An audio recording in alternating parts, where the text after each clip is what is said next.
So, sa araw na ito, niyaya pala ako ni Tito mag-extra gamit ang private tricycle niya. Disclaimer, may pangpasadang trike talagang ginagamit si Tito, kaso nagbaboundary lang siya. Meaning, wala siyang sariling pangpasadang tricycle.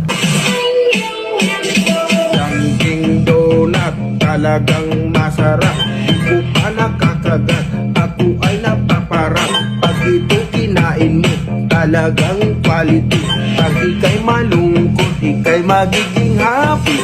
Nakwento din pala ni Tito sa akin na noong lockdown daw, syempre walang masyadong pampublikong transportasyon at tanging barangay mobile lang talaga o maglakad ng napakalayo makarating lang sa paroroonan mo ang choice dati. Kaya nakita itong chance ng mga may private tricycle dahil hindi nga natin maikakila na madami ang nawala ng trabaho dahil sa COVID-19. Kaya sa kasalukuyan, pag nakakita ang iba dito sa amin ng private tricycle, pinapara na rin nila ito. Karamihan dito ay matatanda na dahil sila lang naman ang pinahihintulutan lumabas-labas noong pandemya at ang mga kabataan madalang nang pumara sa green tricycle kasi mas pinipili nila yung pampublikong tricycle.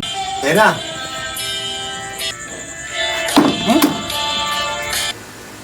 Take the ribbon from your hair, like the shadows on the wall, and make it through the night. Tawa na! Aray ko! Mahal na mahal kita. Matigas yan, kayo. Ayoko.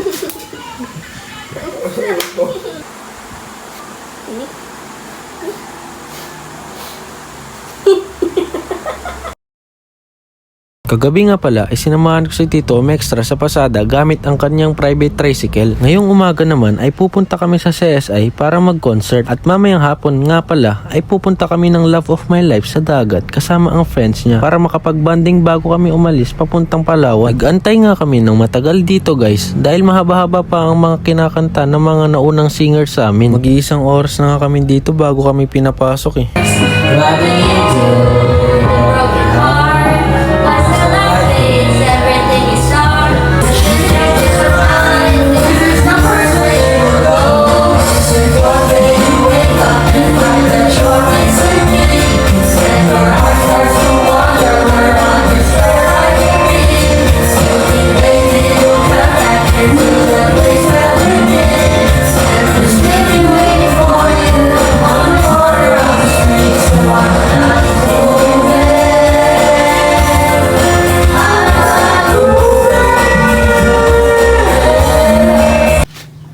Magkakamping ka? Oh, magkakamping tayo. Bakit hindi ba? Ang laki, magpipik-pik lang tayo. Kaya nga, bigat nga eh. So, ngayong hapon guys, pupunta kami sa dagat. Yes, magpapawisin yung kilikili. Mabigat ba? Hindi. Okay na.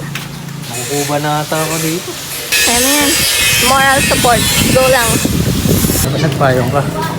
Wala pa lang ata ako sa dagat. Masa-sunburn na ako. Mabubura yung makeup mo yan. Okay lang. Maganda pa naman ako. Ay, nagpapa-makeup si auntie ko. Ay guys, tumingin kayo sa dagat. Hi. Ganda ng park mo.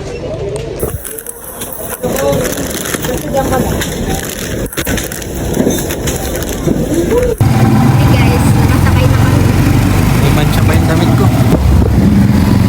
Laki eh.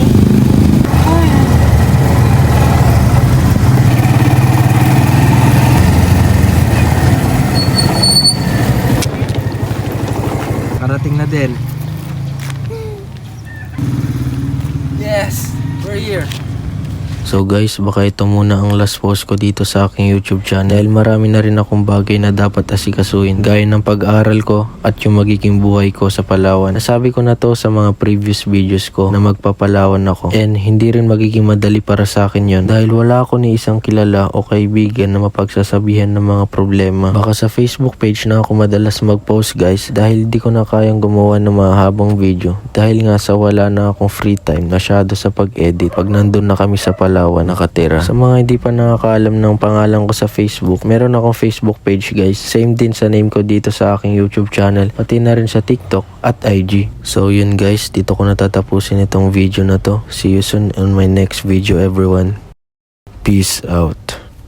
When she was just a girl, She expected the world, but it flew away from her reach. So she ran away in her sleep and dreamed of paradise, paradise.